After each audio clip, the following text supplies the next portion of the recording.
Shalom, shalom, Yasharala. First things first, I want to give all praise, honor, and glory to the Most High Power, Yahweh, in the name of his son, Yahweh Shai. And I want to send love and blessings and peace to all the sincere brothers and sisters out there in the four corners of the earth. This is going to be a short video. I hope it's edifying. The topic is archaeological evidence of the existence of the children of Israel. Now, by no means should any of this have anything to do with your faith, okay? Because our belief and trust on Yahweh is based on faith, not on proof, okay? Paul said what? Faith is the hope for things unseen. So whether I was showing you this or not, it should already be in your spirit to believe and have faith that not only are you God's chosen people, but that he loves you and he's dealing with you in your daily lives if you're doing your best in earnest to keep his laws, statutes, and commandments, okay? But this is just for education, just for information. You got a lot of gainsayers that want to say, you know, where's the proof? Where's the proof? You know, Egypt is written on the walls. We got our proof. But see, most of the people saying that is Israelites anyway. They just don't know who they are. They've lost their heritage. And that's why the scriptures say this. The book of Isaiah, chapter 30, verse 3. Therefore shall the strength of Pharaoh be your shame, and the trust in the shadow of Egypt your confusion. And what do we see out there in the world? A bunch of confused brothers and sisters that don't know their heritage or their history. They looking all over trying to find the truth when it's right in front of them the whole time. All they had to do is open up the book of the law and read. That's it. The scriptures say the law is perfect, converting the soul. But brothers never want to give it a chance. They want to try everything but the real truth, which is that you're an Israelite and that your heritage and your way of life, your culture, is the law, statutes, and commandments. That's what's going to heal our nation. So hopefully, you know, this video just shines a little bit of light on the history and just strengthens you brothers and sisters in the spirit. Okay, without any further ado, let's begin. All right. Our first artifact is going to be the Moabite stone, otherwise known as the Mesha stele or the Mesha stele. Okay. A stele is a vertical slab. You know, it's like a vertical, small monolith that they used in the past to record certain important events or certain historical moments within a nation's history. You know, whether they won a war, whether they conquered somebody, whether they lost, or there's a famine or a drought, and they would commemorate it with a stele or stele. Okay, so this is the Moabite stone or the Mesha stele. All right, it's in the Louvre Museum in Paris. It's from 840 BCE. So essentially, this is 2,856 years old. If I'm not mistaken, if my calculations are correct. Okay, so why is this object special? Why does it matter? Because it mentions Israel. It mentions the house of David. And it also mentions the proper name of the Most High. All right, let's bring it out. Okay, so on line 1 of the Moabite stone, it says this. It says, I am Mesha, son of Chemosh Gad, king of Moab, the Dibonite. My father reigned over Moab 30 years, and I have reigned after my father. Okay, now, how does this link up with the scriptures? All right, let's turn to 2 Kings 3 and 4. 2 Kings 3 and 4, and it reads, And Mesha, king of Moab, was a sheep master, and rendered unto the king of Israel 100,000 lambs and 100,000 rams with the wool. But it came to pass when Ahab was dead that the king of Moab rebelled against the king of Israel. All right. So now what do we see here? We see that the Moabite stone names their king as Mesha. We see that the Bible in 2 Kings 3 and 4 recognizes King Mesha as the king of Moab. All right. So the Bible and the Moabite stone are linking up right now. Okay, so for the gainsayers that say, man, that history's not real, where's the artifacts, where's the proof? Well, here's another nation's artifact linking up with the Bible, totally unrelated.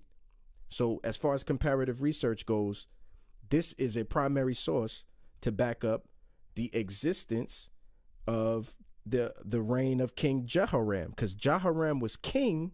He was the son of Ahab. He was the king during the time of the Moabite stone being created. Okay, and what does he say? He says Meshah was the king of Moab, and he was a sheep master. What does the Moabite stone say? It says, I am Meshah, son of Chemosh Gad, the king of Moab. All right, so there's your first link up. Okay, so next up on the Moabite stone, line 5, it reads, Omri was king of Israel. Ha, see, you can't get around that. The Moabite stone actually mentions Israel. Reading on, it says, and oppressed Moab during many days, and Chemosh was angry with his aggressions. His son succeeded him, and he also said, I will oppress Moab. In my days, he said, let us go, and I will see my desire upon him and his house. And Israel said, I shall destroy it forever. This is on line 5 of the Moabite stone, okay? So what you're seeing here is another nation mentioning how the Israelites were their enemies. And it says Israel twice, okay? So there you go again. Another hardcore, can't get around it artifact mentioning Israel, okay? Now, how does that link up with the scriptures? Let's turn to 2 Kings 3 and 5. Let's go back there. I read that earlier. Let's go back over it and let's see how Moabite stone line 5 links up with 2 Kings 3 and 5. Okay?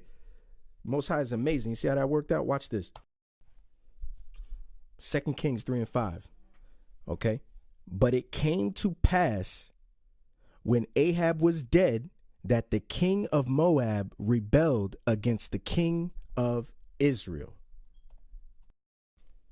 Okay, going back to the Moabite stone, we see how that links up. The king of Moab rebelled against the king of Israel. And what does it say? It says, Omri was king of Israel and oppressed Moab during many days, and Chemosh was angry with his aggressions.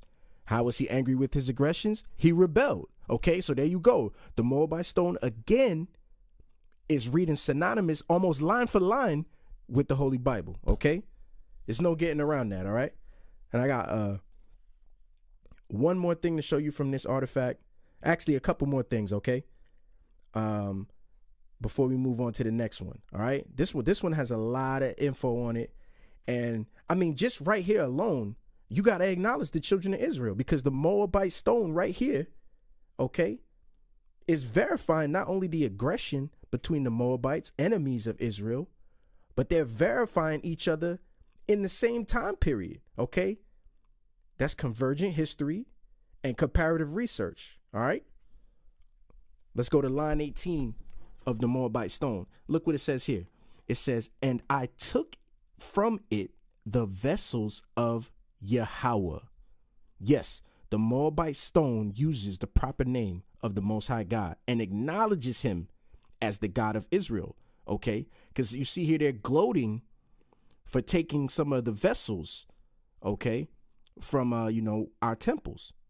All right, so we see here that the Moabites and the Israelites were enemies, okay? The Bible tells you the Moabites were the enemies of the Israelites, and here a Moabite artifact is telling you that the Moabites and the Israelites were enemies, all right?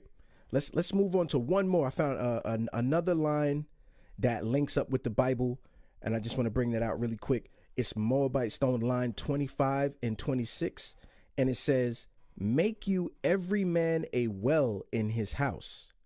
And I dug the ditch for Kachah with the chosen men of Israel. All right. Now, what does that really mean? Well, that's saying that they took prisoners of some of the Israelite warriors and made them dig water ditches. OK, Because when you used to fight wars in ancient times, you'd be out in a big field or in a clearing and you'd set up camp. And, you know, one of the essential things was water. Okay. So they would dig ditches to collect rainwater or to channel water, okay, into one place so the men could drink. And of course, if you took prisoners, you're going to make them dig the ditches. Okay. So here you see the Moabite stone is marking that moment. All right. But now let's see what the Bible says. Turn to 2 Kings 3:16. Okay. 2 Kings 3:16. And see how this links up, because this event is marked in the Bible. Okay. Now, the Moabites are telling it from a victorious standpoint, but the scriptures say we won that battle. But let's just see. Let's see what's there. 2 Kings 3:16. Salaki, I got 1 Kings. 2 Kings 3:16. Okay. And it reads, and he said, thus saith Yahweh, make this valley full of ditches. For thus saith the Lord, ye shall not see wind, neither shall ye see rain, yet that valley shall be filled with water, that ye may drink, both ye and your cattle and your beasts. Verse 18, and this is but a light thing in the sight of Yahweh. He will deliver the Moabites also into your hand. Okay. So on the Moabite stone, they tried to tell it from the standpoint that they dug those ditches. But we see here the Bible is saying that actually the Israelites, we dug the ditches by the command of the Most High. And he said, it's not going to rain. You're not going to see anything like that. I'm going to fill those ditches with water so that you could drink. But see, on the Moabite stone, they tried to make it as if they dug those ditches and that they forced the Israelites to do it. But see, the point here, it doesn't matter who did it or not. You know, I have faith in the scriptures and in Yahweh, so I know that we did as he commanded. Because as it goes on into verse 24, we see that we smote the Moabites in that land, even into their country. All right, we stomped them out like we're supposed to do. Okay, but the Moabite stone is backing up a biblical story. They're just trying to tell it from their point of view, but you can't get around the fact that they're telling you it happened. Okay, so not only do they verify the children of Israel existing, they verify fighting with the children of Israel, and they even mention the God of the children of Israel. So here's your archaeological evidence right here. Okay, everybody should know about this one. But see, what happens is you have people that say, okay, this has been plagiarized. You can't trust the Moabite stone. We need another source. Okay, you want to gainsay? I got another source. Okay, next up, we have the prisms of Sennacherib. All right.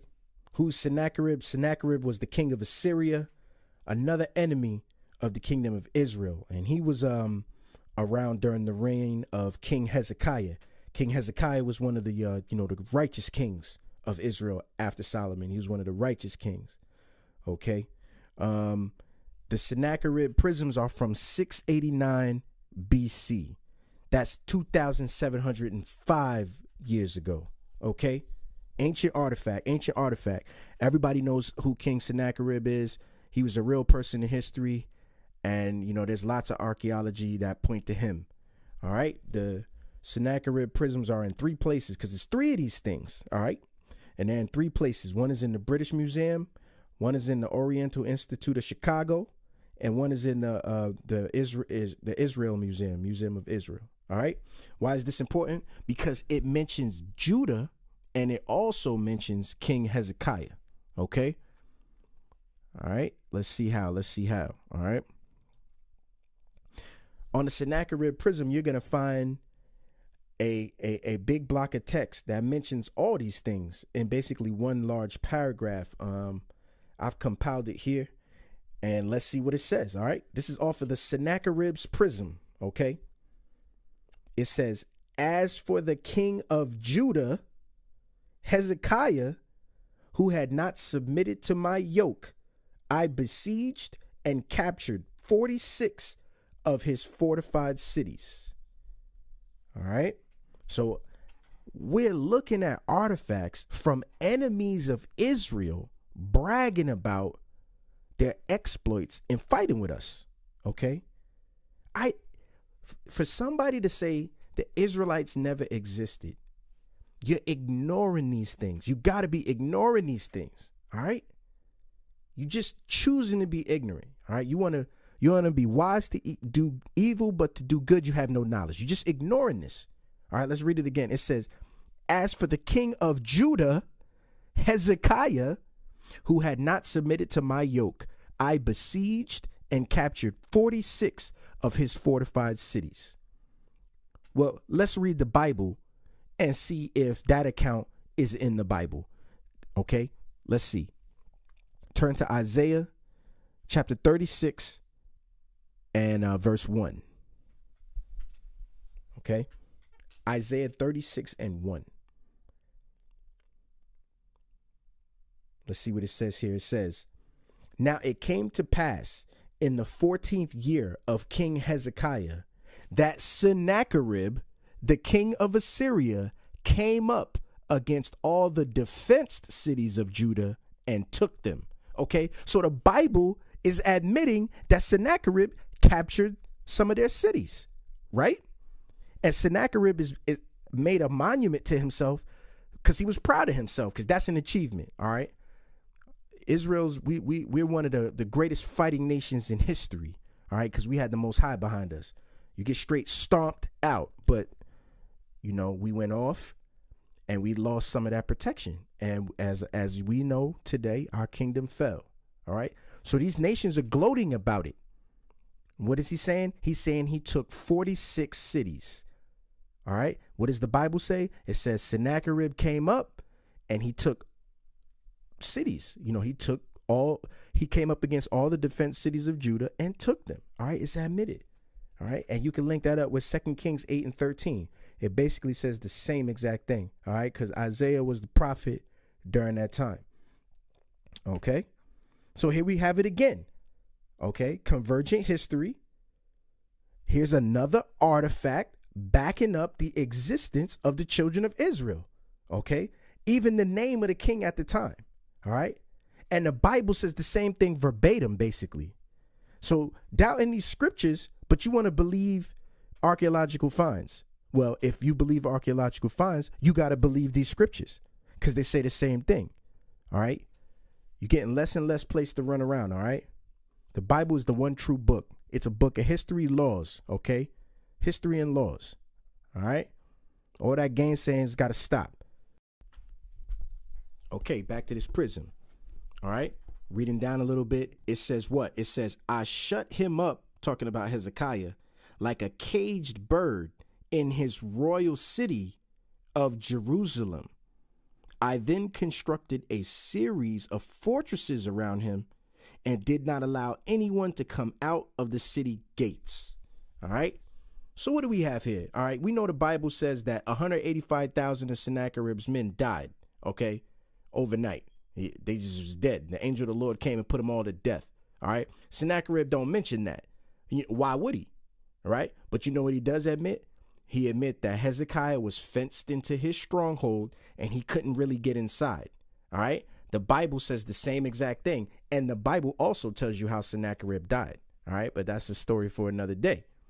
But what you see here is Sennacherib's records written in stone, reading the same as the Bible. Okay. He said he took some cities. The Bible said he came and took some cities. He said he ain't really get inside. He stayed on the outside. The Bible said he stayed on the outside. But see, the Bible goes on to give you more vivid and tell you that 185,000 of his men was put to death overnight. All right. One of the great stories in the history of the children of Israel. Sennacherib, he kind of left that out. All right. The Bible also tells you how Sennacherib dies. So if you want to know all that, open up the Bible and read the scriptures. The answers are inside. Simple as that. Let's move on to the next artifact. Yes, there's more. All right. Next up, we got the Merneptah stele. Merneptah stele. I think I'm saying that correct. This is from 1208 BC. That means this is 3,224 years old. All right. Ancient. It's a granite slab commemorating a victory. All right, that's what pretty much all these items are. When a nation does something great, they want to commemorate it. Where can you find this? This is in the Egyptian Museum in Cairo. Why is it important? Because this is the first recorded mention of Israel in all archaeological records. All right, the first time you see Israel mentioned. Okay, let's have a look at it. All right, it says Merneptah Stele, line 27. It says, conquered is Ascalon, captured is Gezer. Yenoam tears are finished. Existing is Israel, the people. Devastated with no seeds is Karu. All right, so there you have it. 3,224 years ago, an Egyptian king made mention of the children of Israel. And we know the Bible tells you that Joseph was over there and he was a great man in that kingdom. And that's where we waxed mighty. You know, we multiplied exceedingly until, you know, we left with Moses. All right. So here's an Egyptian artifact mentioning the children of Israel, the Merneptah Stele. All right. I'm going to read it again. Conquered is Ascalon, captured is Gezer. Yenoam's tears are finished. Existing is Israel, the people. Devastated with no seeds is Karu. All right. So there you go. Karu is a Hittite nation. And there's a lot of records about there being a big famine or a big drought that destroyed some of those nations. And Merneptah, he dispatched cereal or like grains to the people that were starving in those lands, victim of that famine. Devastated with no seeds is Karu, meaning they had no crops. They was devastated by the famine. And, you know, Merneptah's stele marks that moment that Egypt sent, and that's in other archaeological evidence. I don't have it on me, but, you know, I let an Egyptologist prove that Egypt did something good. They sent cereals or grains to this other Canaanite nation, these other Hamitic nations, okay, Kati and Karu.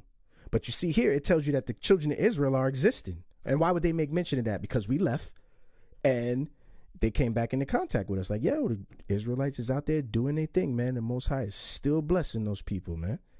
You know? So there you go. The Merneptah Stele, the first recorded mention of the children of Israel in the archaeological record. 3,224 years old. Are the Egyptologists telling you about this? All right. I don't think so. Let's move on. I got a couple more for y'all before we get out of here. All right. Couple more for y'all. Okay. Next up, we got the Tel Dan Stele. The Tel Dan Stele. All right. It's a broken piece of basalt, speaking of a victory over the Israelites. Okay. How old is this thing, right? Tel Dan Stele. It's from 870 to 750 BCE, right? It's like rounded off. Let's choose the earliest time. 750 BCE. Let's for argument's sake, let's not make it older. Let's choose the younger time, right? It's still 2,766 years old. Ancient, right? Where can this be found? In the Israel Museum. And why is it important? It speaks of the king of Israel and the house of David. All right. Another one. All right. Let's look at the Tel Dan Stele. Let's break it down. Okay. On lines number 7 of the Tel Dan Stele, of the words that could be recovered, you see riots and thousands of horsemen. I killed Joram, son of Ahab. All right. How does that link up with the Bible? Well, Ahab was a wicked Israelite king. All right. You might remember his wife was Jezebel was Ahab's wife. All right. And his son's name was Joram. Okay. Let's find out that account. Let's turn to 2 Kings 8:28. 2 Kings 8:28. And let's see if this links up. 2 King 8:28. And what does it say? It says, and he went with Joram, the son of Ahab, to the war against Hazael, king of Syria, in Ramoth Gilead, and the Syrians wounded Joram. Okay. Now, the Bible says that Joram didn't die.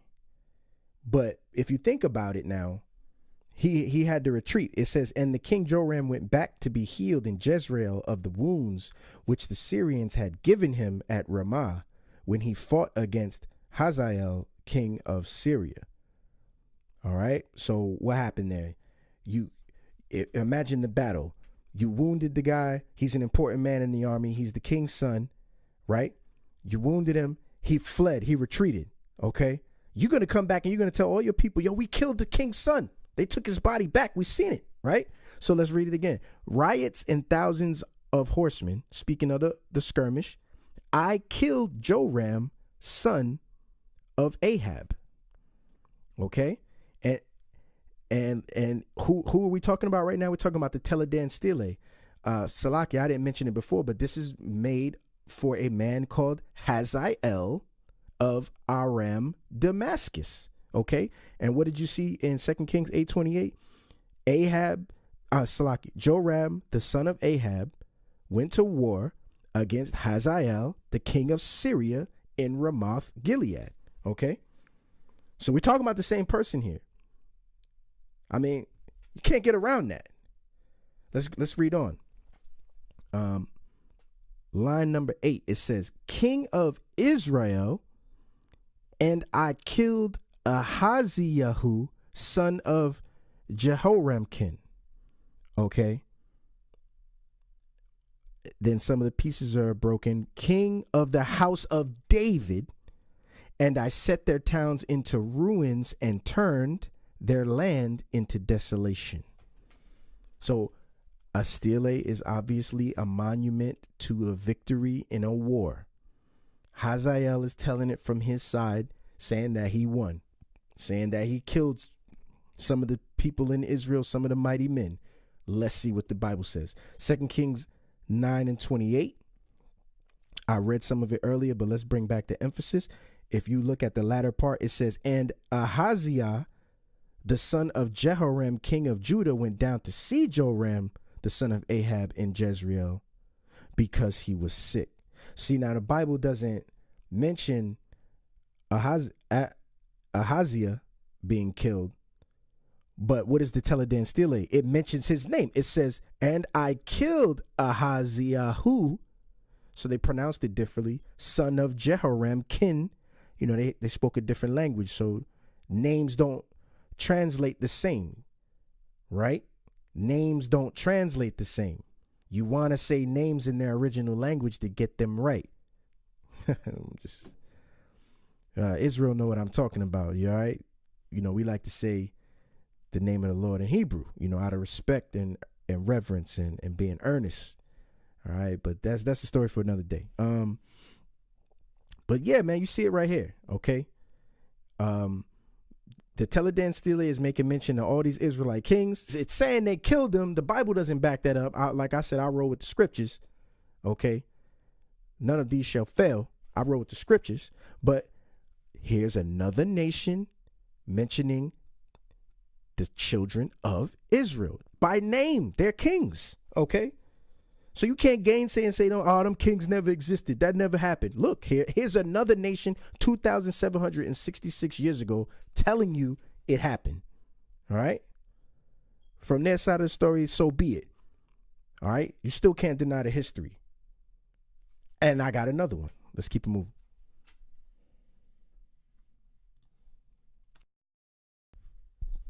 All right. Next up, we have the Kirk monoliths. The Kirk monoliths. All right. These are it's a monolith stele of Shalmaneser III and Ashurnasirpal II. All right. Those names are, you know, those names are kind of hard to pronounce. Shalmaneser kind of rolls off the tongue, but Ashurnasirpal II. All right. It's in the British Museum. It mentions Ahab. Okay. Another mention of Ahab, the king of Israel. All right. It is from 879 BC. That is exactly 2,895 years ago. All right, y'all. Ancient. Okay. Why is this special? Let's see what it says. Okay. The Kirk monoliths, the 5th sentence, it says 700 chariots, 700 cavalry, and 10,000 or 20,000 soldiers belonging to Erhulani of Hamath, 2,000 chariots and 10,000 soldiers belonging to Ahab the Israelite. Okay. So now what do we see here? We don't have a biblical account that mentions Ahab giving away 10,000 soldiers and 2,000 chariots. But we do know that Ahab was in he was in cahoots with Damascus, right? And after the battle of Aphek, in alliance with Ben-Hadad against their hereditary enemy Assyria. Okay, so he made alliances with other nations to make them allies. He paid them tribute. So it's not too far out of the realm that he was also paying tribute to Shalmaneser III. Okay, that's not too far out of the realm. So no, we do not have a scripture that backs this up. But since the gainsayers don't believe in the scriptures anyway, we got the artifact itself mentioning Ahab and the Israelites. All right, 10,000 soldiers belonging to Ahab the Israelite. Okay, how old is this thing? 2,895 years old. So Ahab was wicked anyway. So all of his back dealings, that he probably did it off the books and they wasn't recorded anyway. But guess what? This other nation, they backed it up. They mentioned it. They're saying that Ahab existed. They're saying that he was an Israelite 3,000 years ago, y'all. Basically 3,000 years ago. All right. About 100 years, 2,900 years ago. Okay. So stop the gainsaying. All right. The artifacts are out there. All right. Y'all just wasn't looking hard enough because, hey, that's why the Most High, he raises up his men to do this scholarship and do this work and take pleasure in it to bring glory to his name. Okay. All right. We almost done, y'all. We almost done. I got a couple more and then we out of here. Okay. The next one I have is the Nimrud tablet. The Nimrud tablet. Okay. This is the first archaeological mention of the name Judah anywhere. Okay. This is from 733 BC. That makes it 2,749 years old. Okay. It's a tablet describing the first 17 years of Tiglath-Pileser III's reign. Okay. This can be found in the British Museum. All right. Remember that name, Tiglath-Pileser III. Okay. Let's see what this says. See, this thing was damaged badly, as our most ancient artifacts. But there's a huge paragraph naming different kings in different cities, okay, of where Nimrud, or where Tiglath, he was receiving tributes. Okay, so in the past, kings would honor themselves like, okay, all these nations paying me tribute. And the Bible tells you that. The Bible tells you all the nations who paid King Solomon tribute. Okay. It says they was bringing him gold on boats and concubines and all types of linen and incense and everything. All types of tribute. Anybody who came to see him. Okay, so that's a kingly decree. You got to bring a tribute when you come into his land. So this man has a tablet set up that's talking about all the different tributes he received. But see, looking on there, let's see what it says. It says, Jehoahaz of the land of Judah. Okay. It names a king Quas Malacca of the land of Edom. Okay, now you see it's really badly damaged. You couldn't really make it out. But what does it say? It says gold, silver, tin, iron, lead, multicolored garments, linen garments, the garments of the land, red, purple wool, all kinds of costly articles, produce of the sea and dry land, commodities of their lands, royal treasures, horses and mules broken to the yoke. These are all the types of things that when you pay tribute, you would give to the king, because he could use that in his kingdom. All right. Some of it was just for the king. Other things was for his kingdom. All right. So that's what this tablet is. It's marking the tributes. And what does it say? It says Jehoahaz of the land of Judah paid him tribute also. And it mentions gold and silver. Well, let's see where that links up with the Bible. Turn to 2 Kings 16. Okay. 2 Kings chapter 16, verses 7 and 8. Now, this tablet says King Jehoahaz. But now remember. That's English, Jehoahaz. There's no Yah-E. There's Salaki. There's no J or E. All right. So it would have been Ahaz. Okay.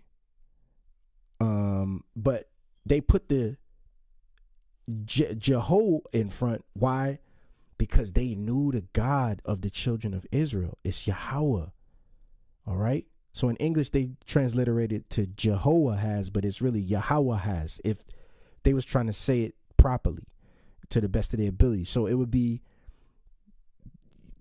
Ahaz, but we call him Yahwehaz because they named him by the God he served, or the God of his people. Okay. All right. That's deep right there. So now look, 2 Kings 16 and 7. What does it say? It says, so Ahaz sent messengers to who? Tiglath-Pileser, king of Assyria, saying, I am thy servant and thy son. Come up and save me out of the hand of the king of Syria and out of the hand of the king of Israel, which rise up against me. So this is during the time where the kingdom was split, and the king of Israel and the king of Judah would war against each other. All right. The northern and southern kingdom would have, like a cold war against each other. Okay. So what did Ahaz do? He was reaching out to Tiglath-Pileser to give him some military strength in fighting with the king of Israel. Reading on, what does it say? In verse 8, it says, and Ahaz took the silver and gold that was found in the house of the Most High and in the treasures of the king's house, and sent it for a present to the king of Assyria. Talking about Tiglath-Pileser III. And that was wicked to do. Why would you give the honorable things of God to another nation's king? But that's what we was dealing with at that time when the kingdom was split and we was going through all those issues. But as you see on the Nimrod tablet, it says Jehoahaz of the land of Judah, Quasmalach of the land of Edom. And what does it go on to say? Gold and silver. What does the Bible say? He sent silver and gold. All right. Come on, y'all. Don't be simple. That's the same account. All right. So now you have this ancient artifact backing up a biblical event 2,749 years ago. OK, the Bible and this artifact is on point with each other, y'all. So when people asking for artifacts for proof, we need some type of proof. Where's the walls? We don't see no statues, nothing like that. Yo, you got to understand. The history of the Bible has been recorded through antiquity because the Most High made it like that in the Holy Scriptures. All right. He had the other nations preserve our records so we can have them today. Why? Because in their pride, they was deceived. OK, they thought this book was about them. Then they learned it wasn't about them. Then they tried to use this book against us because our salvation is in this book. But also the history is in here. All right. The Bible got everything in here. That's why I believe this book. And now you're seeing that there's archaeology out there that's backing up everything this book says. OK. And it should be the other way around. The Bible's verifying what happened in history because, history is tainted. OK. This is our story. This is our heritage. All right. Come back to your nationality. Come back to, open your mind up to this truth. This is the best thing you're going to read. It's nothing but wisdom in here and truth in this book. Okay. So the gainsayers got nothing else to say. All right. Unless they want to say what? Well, where's all these artifacts is from other nations talking about your people. All right. Where's your artifacts? Well, I'm going to hit you with something. If you turn to Jeremiah chapter 8, verse 1, one of the punishments from the Most High was to take our artifacts from us. It was to take our, the graves of our kings from us. All right. Because we went off. You know, we got punished for that. We got humiliated for that. And one of our humiliations was the graves of our forefathers was desecrated. Okay? Sort of like what Esau does to the kings of Egypt. Goes and robs their graves and puts them up in a museum. Okay? That's not glory. You can't glory in that. That's desecration. All right, let's read that. Jeremiah 8:1. And it says, at that time, saith Yahweh, they shall bring out the bones of the king of Judah, and the bones of his princes, and the bones of the priests, and the bones of the prophets, and the bones of the inhabitants of Jerusalem out of their graves, and they shall spread them before the sun and the moon and all the host of heaven, whom they have loved, whom they have served, after whom they have walked, and whom they have sought, and whom they have worshipped. They shall not be gathered nor buried. They shall be for dung upon the face of the earth. All right? So that was one of our punishments, you know, losing our ancient burial sites. And that all goes and ties together with losing our heritage. Remember, this is the only captivity where we don't know who we are. So it's important to come back to our culture. What do you mean you're not dealing with the Hebrew? That's part of your culture. That's part of your understanding of these scriptures. You got to go back to the original words and get the sense. You know? So there's no salvation in any other, y'all. We got to come back to the truth of this Bible. You blacks, you Native Americans, and Hispanics, you got to come back to the beginning of your greatness, and it's found in the Holy Scriptures. Get you a King James 1611 Bible with the Apocrypha, and you search the Scriptures, and you find the truth, and it's in there, okay? The truth is in there, all right? So it's going to be hard. It's really no artifacts on our side of this thing, because the Most High scattered them for dung upon the face of the earth. But I got a little surprise for y'all. One last thing. We got the seal of Hezekiah. Like I said, it's only right. Hezekiah was one of the righteous kings after Solomon, you know, and recently they unearthed a seal, you know, like when they would send a letter, they would take wax and melt it, and then the king would have a signet ring. So this is how you know that it really came from the king, because he had a personal ring, and he would press his ring into the wax to leave an imprint, all right, a signet ring, to leave his sign. So what did they find? Salaki, what did they find? They found the seal of Hezekiah, all right? It's in the Israel Museum, and this is an actual Israelite artifact, all right? It's from 727 BC. That makes it 2,743 years old. That's amazing. What does it say? It says, belonging to Hezekiah, son of Ahaz, king of Judah. All right? It's a minuscule centimeter long artifact, and it's decorated with a winged sun disk and an ox symbol. Now, that's Egypt, son. That's Egypt, son. No. You got to understand. The kings of Israel were well known in the land. Okay. It says that King Solomon had Egyptian kings offer him treasure cities. Okay. And daughters. Okay. So this is obviously an artifact from Hezekiah to Egypt. Okay. He just put his seal on it, and that was proof that it was from the king to the king of Egypt, right? All right, so don't try to gainsay. All right, don't get simple. All right, that was done all through the history. Okay, so this is a true to life Israelite artifact, the seal of Hezekiah. Okay, all right, that's it, y'all. I don't really have much else except for, just to tell you, just come back to your nationality. Come back to this truth, y'all. All right. Study the scriptures. It's a glorious thing and an honorable thing, to be a scholar for the Most High. So, know the truth. Get your precepts right. Don't let them come and gainsay and try to tell you that you're not an Israelite and that your greatness never existed. Have that knowledge. So I hope this helped, and I hope this added to building up your spirit. And with that, I'm gonna say shalom.